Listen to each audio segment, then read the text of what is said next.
This is certainly a great pleasure to bring in Ralph today. Ralph and I actually got connected through a friend, and I'm going to talk about that in a minute and where we ended up meeting in person. And so we will certainly get into that a little bit more, but I'm really excited today to dive into the areas that Ralph is an expert. And even though I will be participating a little bit in this, I'm going to be just as much of a student today, hopefully, as everyone else who's here learning everything he has to bring today. Let's get through a few of the logistic things. Again, please use the chat to communicate. Please make sure you choose everyone if you want everyone to see your response. Ralph will be a bit interactive today. We will be at times asking you all to provide your thoughts or your opinions. As you're logging in, if you want to let us know where you're logging in from, we would love to know that just for fun. And you can do that. If you use the Q&A feature, unfortunately, only Ralph and I can see that. So we certainly would prefer to be everyone. I don't know if is that you typing, Ralph? I don't know if that's coming through a little bit. There's some noise there. All right. Let's go ahead and get started. So thank you, everyone. First, thank you to our sponsors, PeopleG2, for hosting this. They provide all of the technology, all of the webinar, all of the promotion. And so if you need background checks, if you need drug testing, if you need help there, PeopleG2, we certainly hope you will think about them and reach out for any of your background checking needs. My name is Chris Dyer, and besides being the CEO of PeopleG2, I'm also a company culture keynote speaker, a remote work expert, and spend as much of my time besides when I'm not with PeopleG2, not doing that business, but really actively training, working with companies around culture and remote work. And certainly this time here this year has been probably the busiest I've ever been, especially around remote work and working with a lot of different organizations to help them with their teams and remote work, whether it's temporary, whether it's permanent, or it's maybe going to be a hybrid option for them. Certainly if this is something your organization needs help with, there's a lot of different tools and resources and even trainings that I'm certainly happy to help you with if your company is needing that kind of help. There was so much happening with that I actually developed a course. So if you'd like to learn about remote leadership, if your organization needs that kind of help, I have a course. And anyone on today's webinar or viewing this webinar, we are doing a limited time 50% off. So you can use that promo code CD50. You can go to my website, chrisdyer.com, and you'll find it there pretty easily where that remote course is, and you can get a discount on that. But this is for anyone who has to help, whether it's you are leading a team or you have direct reports, anyone in a remote environment. It's a complete course on how to do it and all the different things you need to think about. One of those things is about how you're going to be as a leader and how you're going to frame that, and that's what we're really going to focus on today. And we're going to get Ralph's help in doing that. And today's, really positivity, I think, is going to be the strongest part, the biggest part that we're going to be talking about today, and the idea of appreciative inquiry, and that's how Ralph and I got connected. Positivity is one of the 7 pillars of my book that I believe that the best companies who have the best cultures always do these 7 things really, really well. And we're going to deep dive into one of those pillars, positivity, today. So Ralph, you can read his little summary there. I won't read from a slide. I hate when people do that. But I will tell you that Ralph and I got connected through a common friend, Tenny Poole. And Ralph had me come all the way out to Amsterdam to speak to his conference. He does a lot of work in the United States and in Europe. And I got to really observe his leadership and observe his thought process, and I really was inspired by everything that he has done. And I'm just super excited to bring Ralph in and to let him take it away and have him take us through what he's seeing about the essence of future leadership.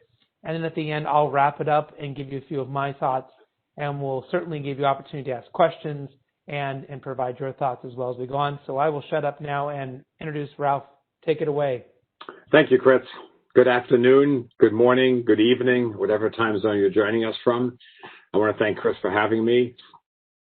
And I want to invite you all to think of this as a conversation, as a dialogue about the essence of future leadership And I think the last 7 months, if we make March 1 the beginning, has all taught us many things if we take a step back and reflect on what leadership has evolved, how it has evolved, and what it could be in the future. And what I just want to do today is give you some reflection on what I've seen in the different leaders I've worked with, the different organizations I've been in.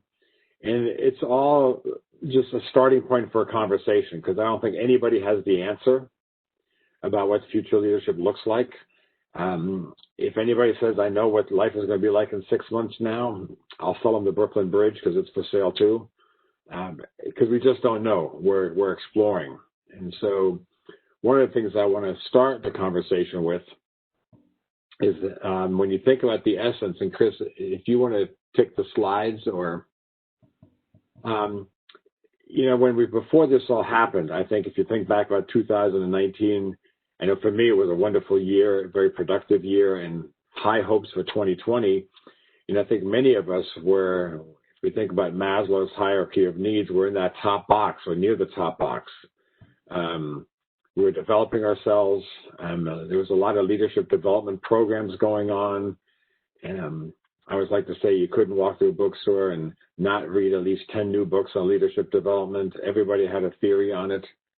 In the last 7 months have really dropped us down from that level on Maslow's hierarchy needs, and we're more down near the physical and security level, maybe a little bit for social, depending on where we are in the world.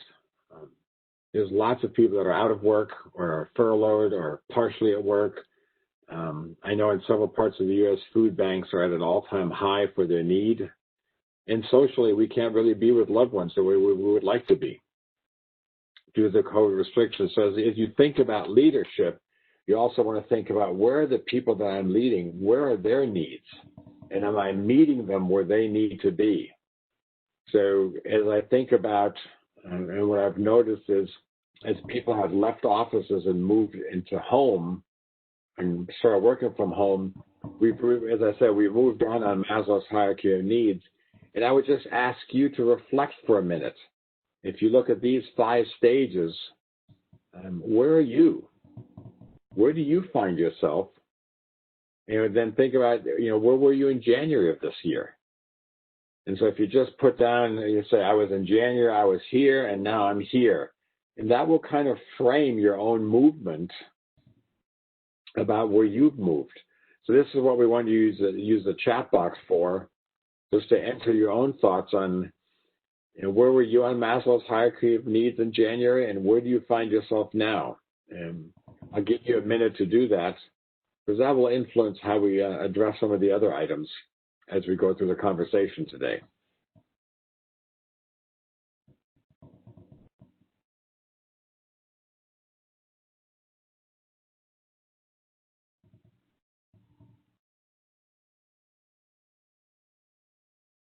It's like we got a lot of security now. A lot of people worrying about security, right?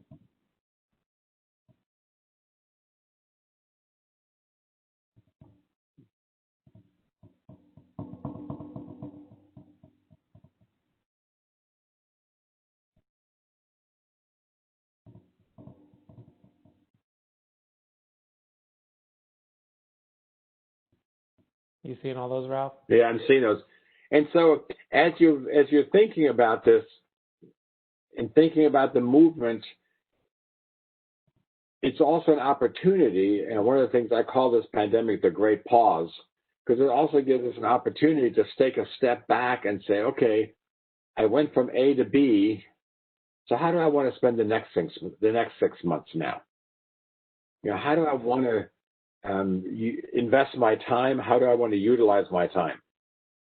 And so that's what I want to talk about over the next several slides, both from the leadership perspective and from an individual perspective. So if you're in this on the security side now or the social side, what could life look like in the next 6 months? So Chris, if you want to move ahead. The leader of tomorrow, I'll make the argument it has to be a shield, a promoter and a servant to the employees in the organization. And the day of the leader is sort of the KPI king or the goal king or the more autocratic they were already gone. They're even more gone now. I think that from what I have seen so far, the leader of tomorrow will have to meet each individual employee where that employee is emotionally, and together create a roadmap for where they want to go.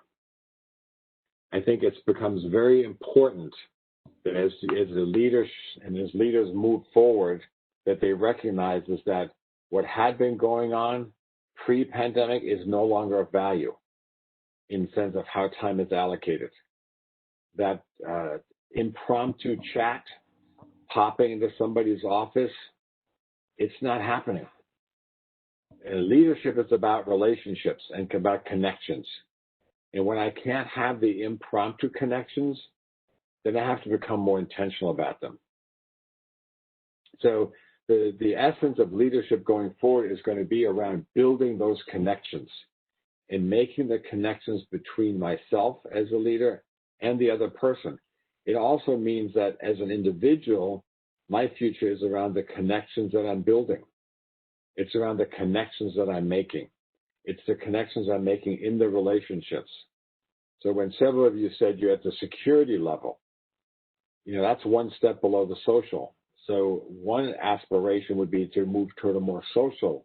And how can I do that? How can I do that in my current day-to-day world? Yet more importantly, from the leadership perspective, how do I as a leader facilitate people moving away from the security, feeling secure, that they feel insecure, and saying, okay, now let's work on the social. And then let's move forward to that. And so one of the key things that leaders will have to do going forward is invest more time in relationships. And they'll have to be much more intentional about it, because they won't have the opportunity to do the drive-by, to do the fly-by, to do this quick 5 or 10 minute conversations 6, 7, 8, 9 times a day. They'll have to be intentional about it. They'll have to schedule it. And I think that's going to be one of the hallmarks of successful leadership going forward. Chris, if you want to move on. So when we talk about Aegis, Aegis is from Greek mythology, and it was a name that Zeus gave to his shield. And I just like the imagery of a shield, because the role of the leader will be to protect his employees from whatever the outside world throws at them. And that's what I think is, when I think of the shield, you think of the leader with the image of holding a shield and protecting those that are behind him. And that's really what leadership is going to be about going forward. It's going to be about giving the employees the room to breathe, to find their own space, to find new connections, and then also to connect with the leader. It's going to be less about tactical and more about strategic. It's going to be less about going into the micro stuff and having to know every detail. And it's going to be more about knowing who's working with me and what's important to them. So if you think about leadership going forward, as a leader being the shield themselves for the people that they're responsible for, accountable to, that's really where the focus is going to be. And that's the skill set that leaders are going to have to develop. If they're going to have to develop that ability to connect with their folks and also be a buffer to the outside world to protect them from it. And there's 5 key characteristics that I've noticed over the last 6, 7, 8 months that have shown up repeatedly in leaders that have been able to do this, that have been able to provide a shield to their employees, to let their employees discover a level of comfort with their current environment, to feel somewhat secure, and then to move forward and say, okay, now that I'm here and I have this security, now let me move forward. Now let me do what I need to do. So the first one of these, and they happen to go with each of the letters from Aegis. So the first one, Chris, is this idea of authentic, acknowledge, appreciate, and be authentic. That's the first one. We'll dive into these into detail. The next one is the energy of being versus doing. So if I say acknowledge and appreciate the situation, that means I have to have an appreciate for what's going on, not just for me as a leader, yet also for my employees. To put the energy more into being versus being busy, doing all this stuff. running from meeting to meeting. The other critical piece is to ask generative questions. What I mean by generative questions is to be genuinely curious about what's going on and to ask questions that invite conversation, not questions that limit conversation. I want to ask the question that I don't know the answer to. I want to ask the question that maybe you don't know the answer to, that first I'm asking. The other part is intent. Intent is positive, and as Chris said, positivity is critical in these times. As a leader, I need to come with a positive mindset and a positive lens through which I view the world. In spite of all the stuff that's going on and all the, what I call the social media noise, there's a lot of good stuff happening. And I can learn from it, I can leverage it, and I can talk about it, which allows it to be replicated. So that's the other, to me, a very critical piece, that the leadership going forward has to be a role model for this. And finally, we need to celebrate success. We need to celebrate it, we need to learn from it, and we need to do it again. Behavior change comes from feeling well and celebrating the things we do well.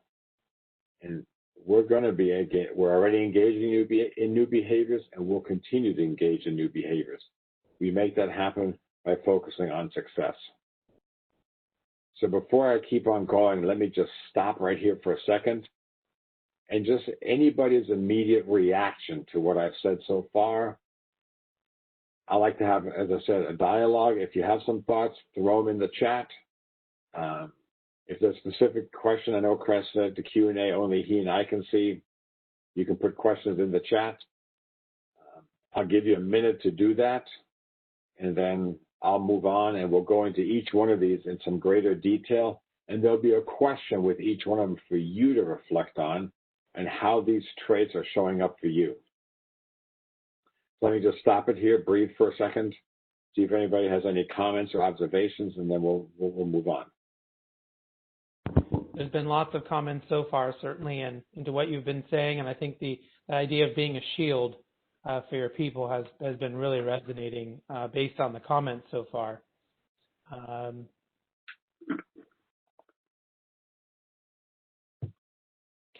Someone did say it sounds like the future leader also needs to be a therapist. What do you think about that, Ralph? Please, no therapy. I think the future, and we'll get into this in a little bit more detail. I think the future leader just needs to be very present. And I'll talk about that when we talk about authenticity. It needs to be very present and open and create an environment of psychological safety where dialogue and communication can occur. And it also means they have to be a little vulnerable. We'll talk about that in a second also. Anything else, Chris? Let's see. Some mentions of things like servant leadership. Certainly, I think the leadership style that David Marquet has mentioned and Turn the Ship Around. I don't know if you've read that book or not, Ralph.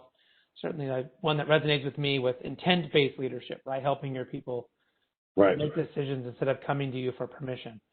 Exactly. And I like the idea of being a human being, not a human doing. Yeah. So let's dive into these a little bit, and then I'll be asking you some questions. So let's talk authenticity, I'm acknowledging.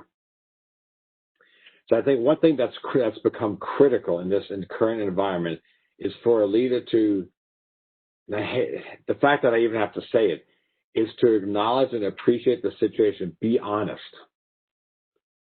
Tell it like it is. I mean, in my day in the business world, when I worked for companies and we were being acquired, I learned early on just to tell the truth. This is what I know, and this is what I don't know. And so to acknowledge the situation also for the employees. You know, we're living in the Zoom world. How many of us expected to all of a sudden see a child's head popping up on the screen, or a dog's paw, or a cat running across the screen, and all of a sudden they're typing something? It's just to acknowledge this is a different environment than what we had planned on. And let's be authentic. Realize that it isn't always going to allow us to look good, yet we can still be good. And I think it's so important for leaders to acknowledge to those around them, this isn't necessarily my cup of tea every day either. You know, I shared a story earlier that I was in a leadership group in a team setting, and all of a sudden one of the leaders said, you know, I have to excuse myself. My son is having trouble with his homework. And I thought, you know, it made it so real that this is what's going on for everybody. That everybody is faced with a situation, and even if you're the top banana, you got kids, and all of a sudden, guess what? You just became a school teacher. And so the beauty of Zoom and Teams and all these is the leader doesn't have the yellow markings around his box that says, I'm the leader. It's just another face. And so if leaders can learn to be authentic, if we can learn to be authentic with ourselves and with those in our world, you start building that connection. And it has a tremendously positive and connection impact. People feel like you're a real person. So I want you to think about and reflect on your own authenticity. And how does it positively impact you? I know for me that in the first 3 months of this, it was an adventure. You know, March, April, May, it was all kind of cool. And I got to tell you, by July, August, it felt like Groundhog Day. It's getting kind of old. You know, there's only so many Zoom calls you can do in a day, and then can there be a live human being somewhere? For those of you in the U.S., you know next week is an election, and I volunteered to be a poll watcher. And my friend in Amsterdam said, you'll do anything to get around people, won't you? And humorous, and I didn't even look at it that way. I said, yeah, I get to spend 8 hours being around people. Maybe I can't talk to them. I can only observe them, yet it's human. And that authenticity is just so important to acknowledge to each other right now. We're human. We're not walking on water. We've got struggles. And I think when the leader can set the tone, it makes everything else go so much smoother and so much easier. And not that problems don't get addressed, not that problems don't happen. It just comes from a much different perspective.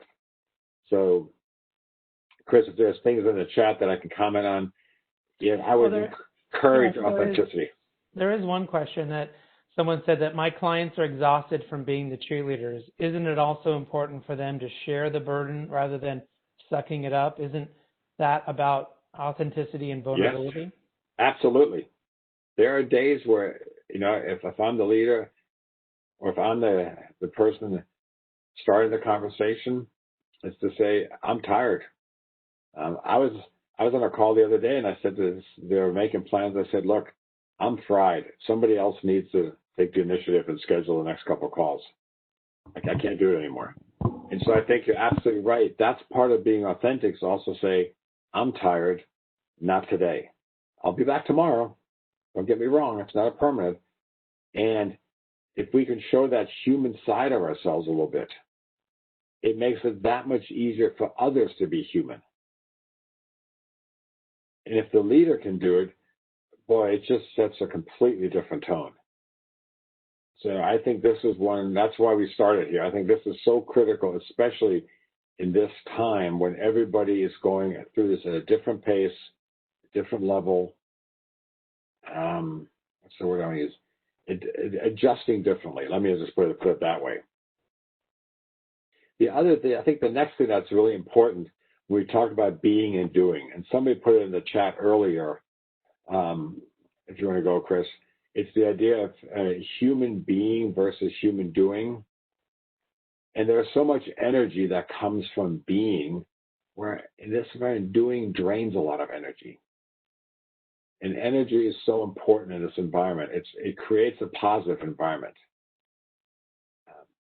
I think Bloomberg 2 or 3 months ago put out some data that said, you know, the average workday has increased by 48.5 minutes. I thought that was an interesting statistic. Only 48.5 minutes. You know, I know people who are spending 10, 11 hours a day on Zoom or Teams or WebEx or Skype. We're all doing more, and we've stopped being. And just being in the moment, being who we are. And there's an energy from just being. And when we talk about that idea of just being, it's just to slow down long enough to identify what's going on around you. Running from one Zoom meeting to the next isn't being. It's just activity. There's a sense of comfort in activity. Don't get me wrong, there's a sense of comfort. There's a feeling, oh, I'm getting something done. It drains energy, though.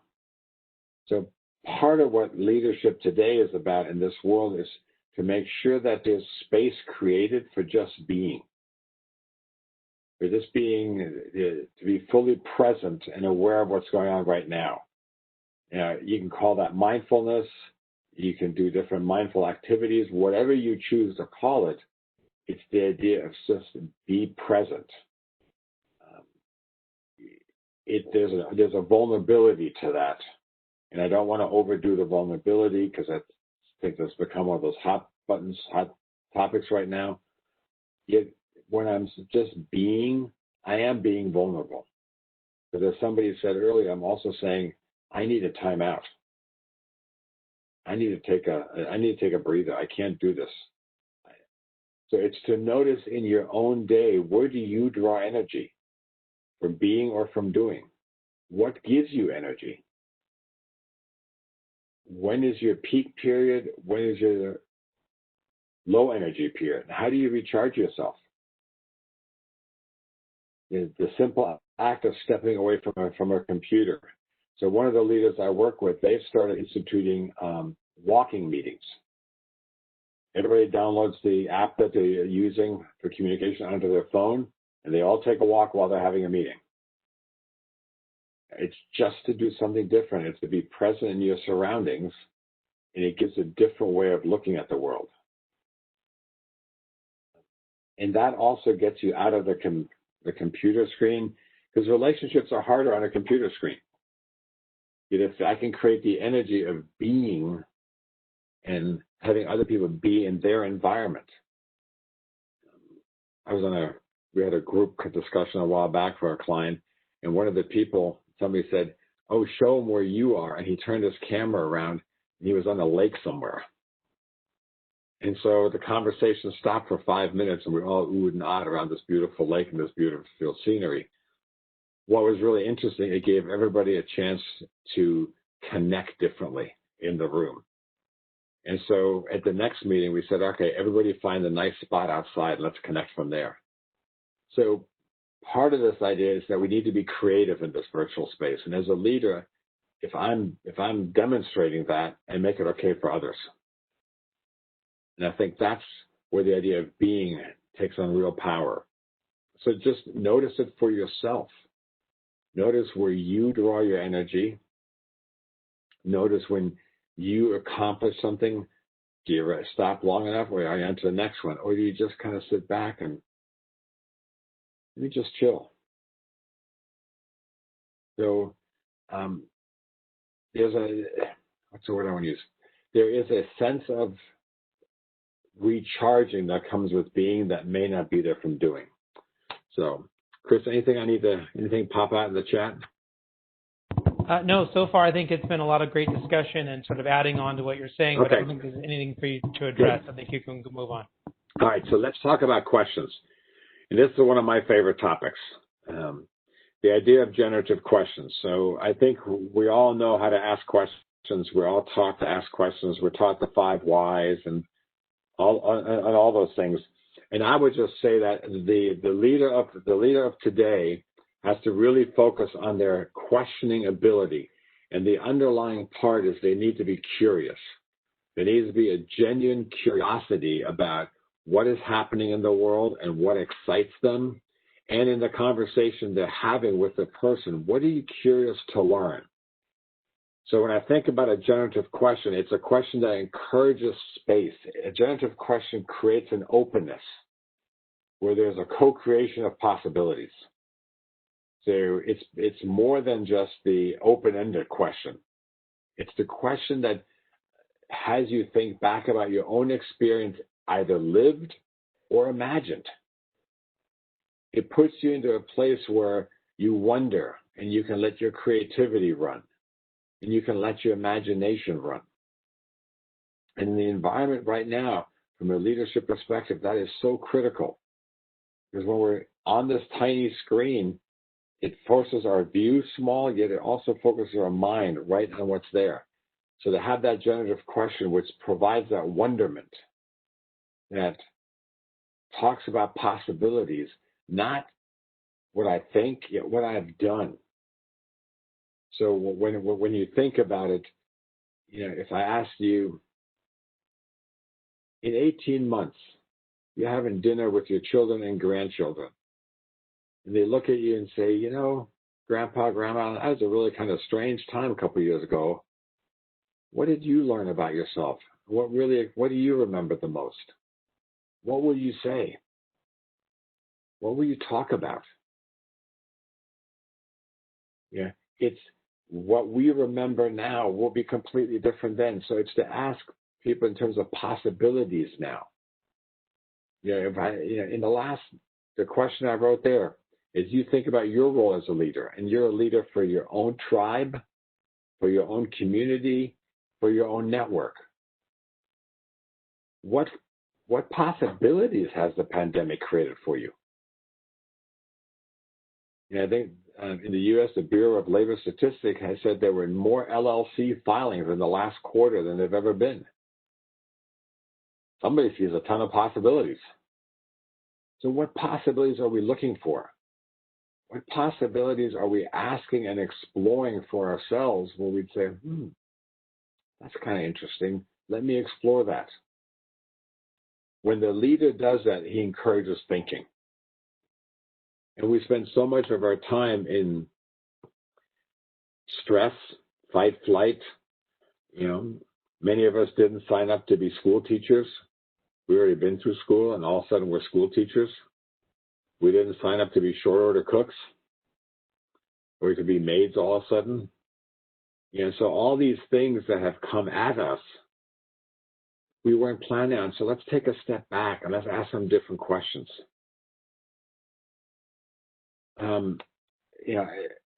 Think about, how has this helped you? How has this benefit? How has this broadened your horizon? It allows the person that's being asked a question to stop and pause because they don't have that immediate answer. I like what was in the chat. How have you personally benefited from the remote work situation? Exactly. Versus, what challenges are you facing? Those are bullet point answers. The beauty of a generative question, you as the framer of the question have to think differently. Because when you ask the question, you want the recipient of the question to look at you with a puzzled look and go, I hadn't thought about that. At that point in time, you're actually getting some new ideas. You're getting some new thoughts. So, as I said, it requires me as the crafter to think differently, and you as the recipient to think differently. And that's what you're looking for with generative questions. It's as the word says, generative. It creates. It opens up. And so from the leaders that I've worked with, what I've noticed in the ones that really do this well, they get information. They create a sense of psychological safety because they're asking questions that people answer, and it is a little bit revealing sometimes, and it creates a safe space, which is exactly what you want to do as a leader. You want that safe space where others can say, hey, I feel this, or can I ask you a question? So of all the things, besides the authenticity and the doing, this is a skill that has to be practiced, and it's a learned skill to ask generative questions. And yes, I agree, Tom. Psychological safety is critical in this environment. And the three things I've mentioned so far are all stimulate that psychological safety. So, Chris, I think the next one will tap into one of your pillars that you talked about is positivity. And for those of you who know me, and some of you I think on the word know me, My current wife always says to me, you could never be on Shark Tank because you don't see any problems. You only see positive potential. And that's how I choose to view the world. And I think from my experience over the last several months, the leadership that has a positive view of the world is able to do the other three things I've talked about in a much more natural way. Because intent and positive intent is so critical. When Tom mentioned psychological safety, having positive intent is one of the keys that Amy Edmondson identified in creating psychological safety. And positive intent simply means is that I consistently have the idea or the belief that whatever action I'm encountering from another person or words, they have a positive intent behind them. In the environment we find ourselves in today, that can be challenging. Yet if I can believe that regardless of what a person says or does, the intent is positive, then I'm going to react to them in a much different way. And so if I think about employees, they have so many things on their plate right now, so many things to do besides being an employee. I'm not going to worry about them if they're a little bit late. I'm not going to worry about necessarily if they miss a deadline. Because you know what? It's not their intention to wake up in the morning and say, I'm going to be late today, or I'm not going to do this today. Nobody wakes up in the morning, and as Tom says, I want to fail today. So as a leader, if I can carry that positive intent forward into all my interactions, and that influences how I see the world.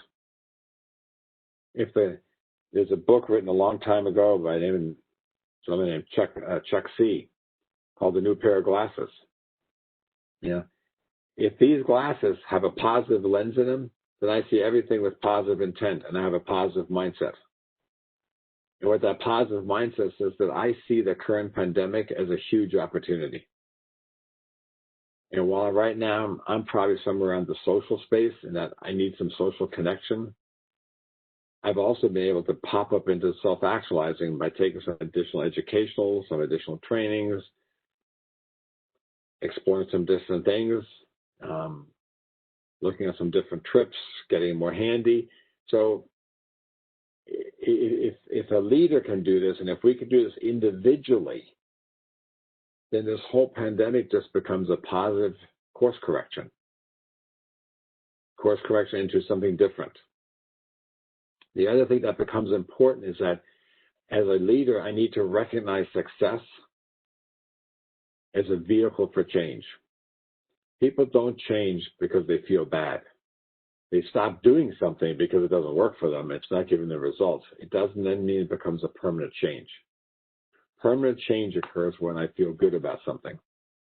And so recognizing success as that vehicle for change requires a positive mindset, because I constantly have to be looking on the horizon for it. I constantly have to be talking to my employees about it. I constantly have to be talking to other people. What's working? How's it going? Over the weekend, my youngest daughter, her stepdaughter, mother tested positive. And, my grandson had some issues at birth and he's probably got some immune system issues. And she was all distraught and, we didn't do this right. And my job over there was just, honey, you and Jake are great parents. You're loving parents. You did everything right. And then I was able to outline some of the things that she did. Long story short, got the text this morning. Everybody tested negative. My grandson is loving his apple juice boxes, still not eating except for a chicken nugget here or there, yet they're back on the mend. And she said, thank you for reminding us what we do well. And I think as leaders, we have to remind others of what they do well. We have to remind ourselves of what we do well. Not to ignore things that aren't going well, but to create the space that we can talk about things that aren't going well without beating ourselves up and actually looking for solutions. So I think it's so important, this positive mindset. That's going to be amped up every day. Yet every day, it's an opportunity to make a positive difference in the world. And so when you think about for yourself, when you see positive intent in all your interactions, how does that change your personal narrative? How does that change how you view the world and the things that you see out in the world? And to me, positive intent is a force multiplier. Colin Powell once said something else was a force multiplier. I think positive intent is a force multiplier. And it makes a lot of this other stuff bearable, if I can look it through that. And it doesn't drain my energy. So I encourage everybody to think about how they've noticed positive intent and how are you carrying it forward? How are you demonstrating it to the world around you? You know, what are people seeing from you that they would communicate to them as, oh, there's some positive intent here. Great. So, Chris, anything you need to comment on? No, I think you're doing great, and we're about 42 minutes in, just so you can be wary of time here. But yeah, I think we're good. Keep going. Okay, I got about 8 minutes left. We'll have a Q&A. So if you look at the next one, the final one is success. And the one thing that I've noticed that leaders have become aware of, that we so quickly take success for granted and focus on what's next. Like we grab the brass ring and say, okay, got it, next one, please. And the key here is to identify success, celebrate it, learn from it, and then replicate it.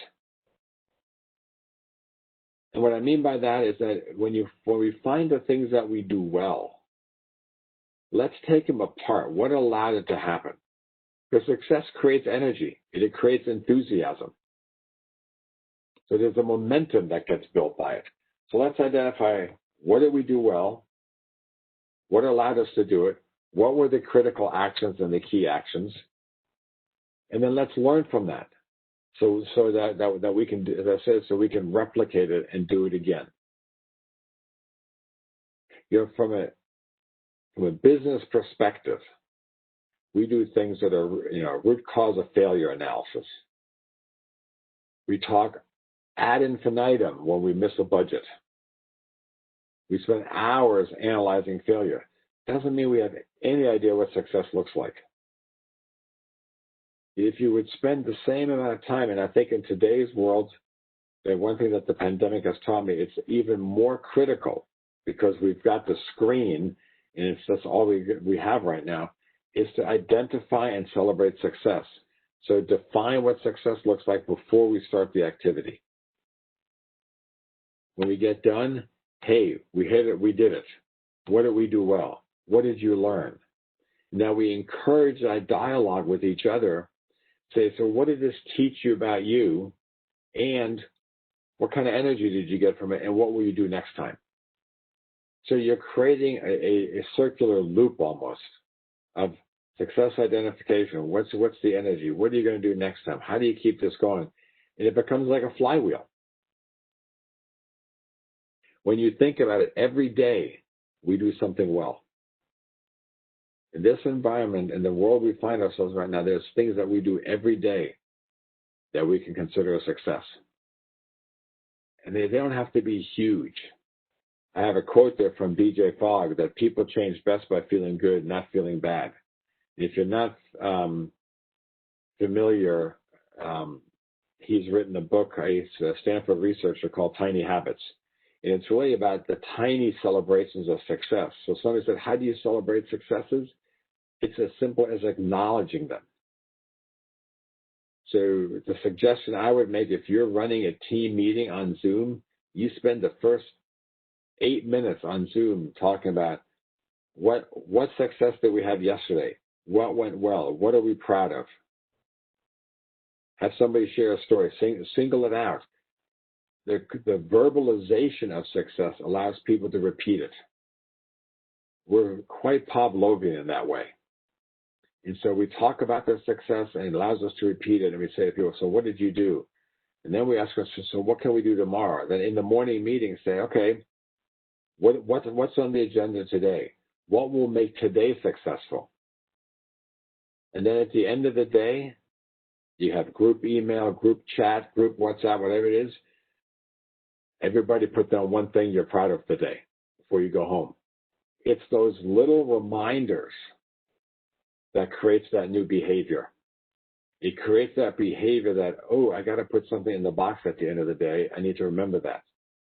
I have an app on my phone that every day, well, I shouldn't say every day, I probably do 90% of the time, I write down things I'm grateful for. And it's just 1, 2, or 3 things. Yeah, that means that the last thing I'm thinking about at the end of the day is the things I'm grateful for during the course of the day.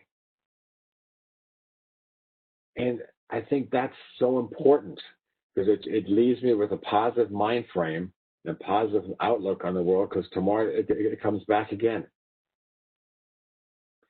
So it's also, as a leader, what the leaders that I've been working with have found out is that success sometimes is quantitative, and a lot of times it's qualitative. And that means you have to have more dialogue. And remember, I started this conversation by saying this is about having a dialogue. So as leaders, I've got to figure out what's important to my people. What's important to the people I'm leading? Do I know it? Because that's where the qualitative stuff comes in. So one of the leaders that we worked with, I think they've started now, they have, my numbers may be off a little bit, 12 or 13 direct reports. They schedule anywhere from 30 minutes to 1 hour a month with them, one-on-one. And it was funny because they said, if we were working in an office, I would never have taken that time because I didn't think I would have the time. Now it's probably the most important hours I spend in a month.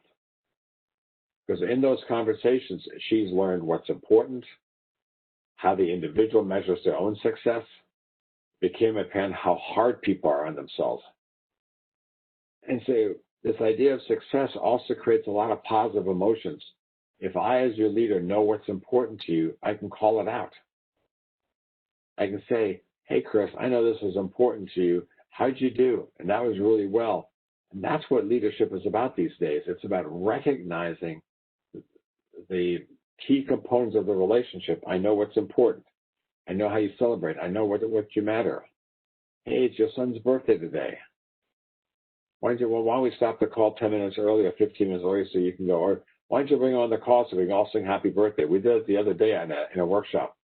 It was the son's happy birthday. We brought him on. The whole group sang him happy birthday. That goes back to also being authentic. It's just taking the moment and bringing it to life. So the key here is to identify the success before you start and then take it apart. Recognize it, celebrate it, acknowledge it. And Chris, if there's, so the last question I have for you, think when you're celebrating success, what is your energy level for change at that point in time? Because when we're feeling good about what we've just done, we're ready to do a whole lot more. So that's when the creativity can come. Oh, this worked. Let's try this, and let's try this. I had a conversation earlier today with somebody who manages a playhouse theater. He said, how do you do theater in a virtual world? I said, well, I have a hunch you're going to figure it out. He goes, well, actually, we are figuring it out. It's just a struggle. We're doing it. So without recognizing our success, there's no momentum to keep us going. To me, recognize success is like the fuel you put in the car or the fuel I put in my motorcycle. It's what keeps me going. It's what makes me aware that there is a tomorrow, there's hope. It's a let's keep going. So Chris, anything I need to address in the chat? No, and I think what I'm going to do here is let you maybe look in the chat for a moment. I see some very specific questions that I think some of my slides are going to help address and give some people some ideas. Okay. So I think what I'm going to do is maybe push ahead with that. Looks like you have another slide here. Yeah, I just have one slide left. Yeah. And so this is just for the participants to answer at your own time. It's to say, reflect on what we talked about today. Write down in one word what inspired you, what made you curious. What are you going to do?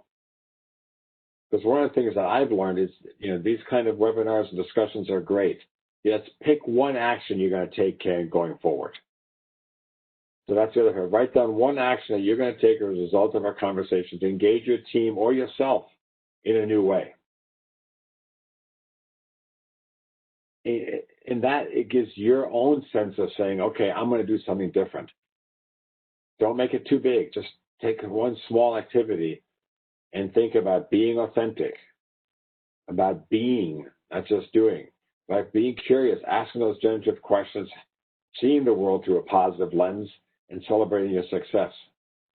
Think about those 5 items as you think about this new behavior. And I'll stop there, Chris. I'll let you, and if there's room for a Q&A, we can do that. Yeah, I think if you look through the chat, if you see anything that I don't hit, then we'll get to it and we'll wrap it up in a moment. But I think a couple of the slides that I have may answer some of those questions, or at least maybe inspire some thoughts that you all might want to take with you. Certainly, there's Ralph's contact information. If anyone would like it, we will send a copy of this webinar out to everybody. So all that will be in there. So don't worry, we'll be able to get you that if you don't catch it right at this moment. But last month I talked about what employees really want but won't tell you. And this particular slide really caught fire with a lot of people. And I thought I would re-emphasize it and talk and just remind everyone on some of these things that we have seen and polled employees about, that they won't tell you that they need from you as a leader.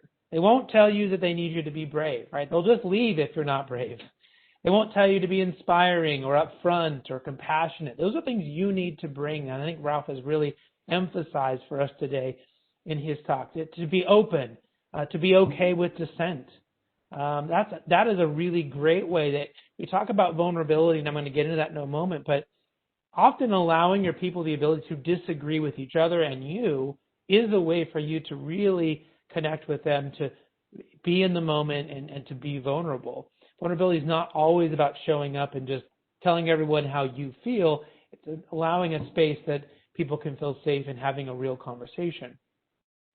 Being their boss, not necessarily their friend. I mean, the latter may happen by chance, but really showing up to be their boss first.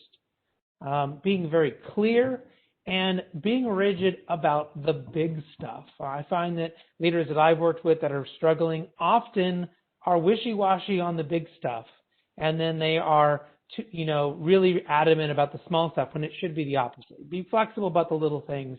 Be rigid about the big things that matter, and show your people what's important. So those things, I think, are sort of the starting point for where I wanted to make sure that we reminded everyone here today what's really important for leaders to be thinking about. But the second part is, what can you do? There was a lot of great questions about, great, now how do I do that? How do I create that? Ralph talked about some of those one-on-one meetings. I've actually been advocating, so this is maybe a point where Ralph and I disagree, or at least take a different approach. I've actually been advocating to leaders in remote situations to stop having one-on-ones, because it's so much time and it's so hard to do so much of that. I think there is an opportunity to be meeting with your people, your direct reports on some regular cadence, but I've seen really big benefits about bringing multiple people together on a call, bringing 3 or 4 people or 5 people together on a call to have a really intentional conversation about how they're doing, how they're feeling, instead of trying to have 5 one-on-one hour calls that can kind of slow everybody down. And you have to decide what's best for you and what's the best approach for your company, for your teams. But if you're going to take my approach, there's this great exercise called bonding. And I think this might help you and help your leaders figure out how to approach having these real conversations. So in any meeting that my organization does, it's 30 minutes or more. So we don't do them on little meetings, 30 minutes or more. Before we start the meeting, we ask everyone to go around and ask this question: how are you showing up right now? Now, you go around the room and you just ask people this, and some people say, I'm excited. Some people say, I'm tired. Some people say, man, am I just up to my nose? I think Ralph just touched on this, right? I didn't know I was going to be a teacher today. I didn't know I was going to have to figure out how to fix something in my house because I can't bring a repair person in. All these little frustrations and things that someone might be dealing with, as leaders, we can bring them up to the surface before we try to address the business of that meeting or of the day. And so if we can, as leaders, help our people deal with whatever's at the top of their sort of issues and get that worked away, bring it up, let them talk about it, then they're open and ready and connected to really deal with whatever that meeting was supposed to be about. Otherwise, that sort of distraction is on their mind and they're not really participating in the right way. Now, when we're done with the meeting, we ask everyone to go around the room and say, how are you leaving? So I find the first question is more about the human being. Okay, how are you showing up as me, the person? But when I ask them how they're leaving, I find this answer is a bit more about them as the employee. I'm feeling great about this meeting. I really understand now what you want. Or, boy, am I confused. You guys all seem to understand this topic. I'm really confused. I don't understand. And so you as a leader can say, wow, okay, so, Tom doesn't really understand this concept, or he doesn't really understand why the client needs this thing. I need to go work with him on that. I need to go help him, or I need to get him connected with someone who can help him.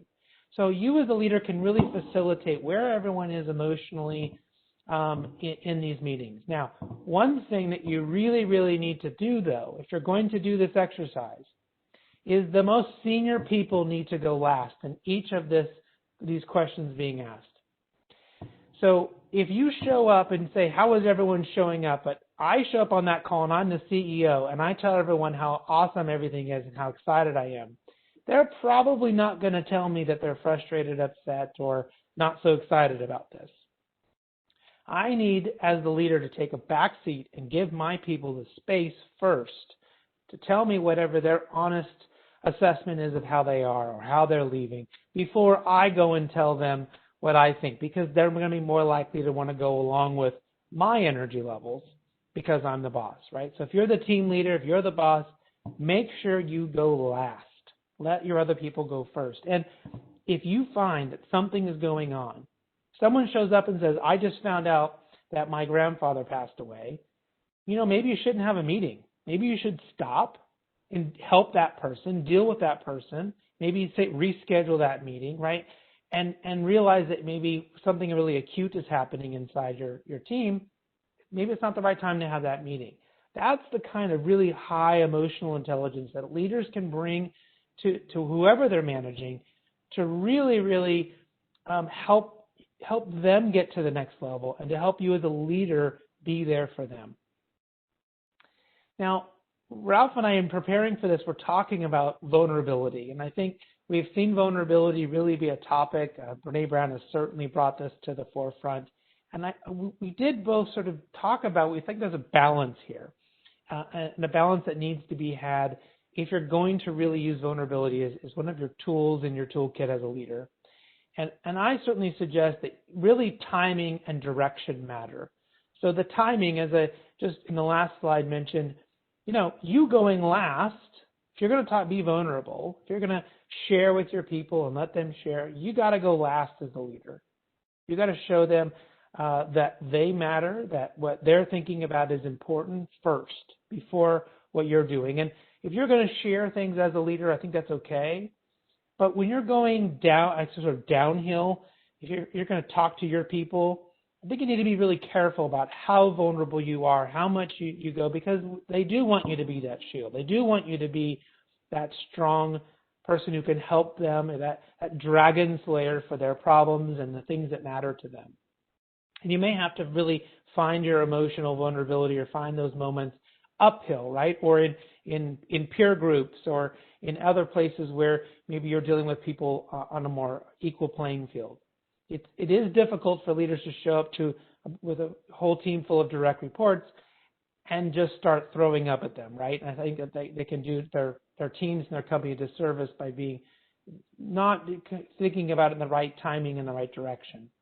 So leaders need to make sure they give enough space for their people to share and to really make sure they're connecting with them to understand where they're at. And remember that being vulnerable does not mean being an open faucet. I have shown up to team meetings. I've shown up and people have said, I don't understand why my people are really struggling. And then the leader just sucks the air out of the room and talks for 45 minutes about all their problems. And then they end the meeting. And that's not what being vulnerable, I think, means for leaders. If you need that, great. You just may have to go find that opportunity somewhere else, not necessarily with the people that you're leading. So I think before we move on to the last sort of closeout slides here, I'm going to turn it back to you, Ralph, if there was something you saw or anything you want to address based on what I said.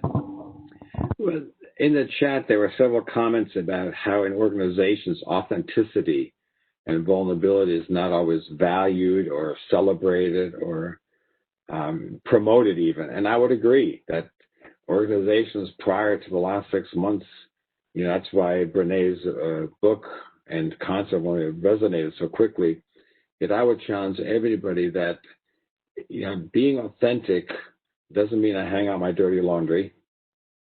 Being vulnerable doesn't mean, I go into my kitty issues. Authentic means being who I am.